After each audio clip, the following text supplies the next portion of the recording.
ప్రభాస్ నటించిన Raja Saab cinema ticket ధరల పెంపునకు తెలంగాణ ప్రభుత్వం అనుమతి ఇచ్చింది.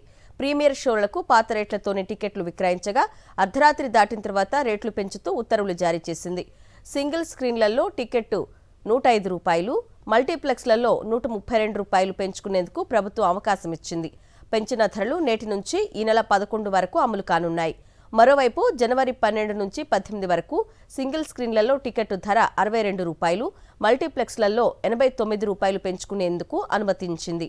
టికెట్టు ధర పెంపు వల్ల వచ్చే లాభాల్లో 20% ఫిలిం ఫెడరేషన్ సంక్షేమానికి ఇవ్వాలని ప్రభుత్వం ఆదేశించింది.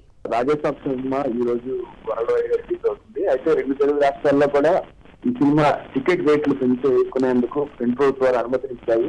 ముఖ్యంగా మనం చూడొచ్చు, తెలంగాణలో అర్ధరాత్రి వరకు కూడా పర్మిషన్ రాలేదు. ముఖ్య అంటే ప్రీమియర్ షోలకు కానీ లేకపోతే స్పెషల్ అదనపు షోలకు కానీ పర్మిషన్ ఇవ్వకుండా వాళ్ళు అర్ధరాత్రి వరకు వేచి చూసే ధోరణి చూశారు. అయితే ప్రభాస్ ఫ్యాన్స్ దీనిపై ఎక్కువ ఆందోళన చెందింది. అర్ధరాత్రి పోయిన తర్వాత దీనిపై ఒక జీవో అనేది ఇచ్చారు.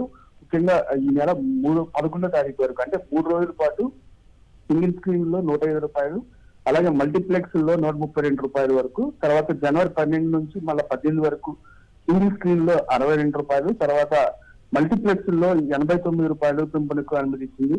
ముఖ్యంగా చూడొచ్చు, ఈ పెంచిన తర్వాత సినీ కార్మికులకు సంబంధించి ఏదైతే ఉందో దాదాపు 20% ఫిలిం ఫెడరేషన్ సంక్షేమానికి ఇవ్వాలని కూడా ఆ జీవోలో చెప్పడం జరిగింది. అరుణ.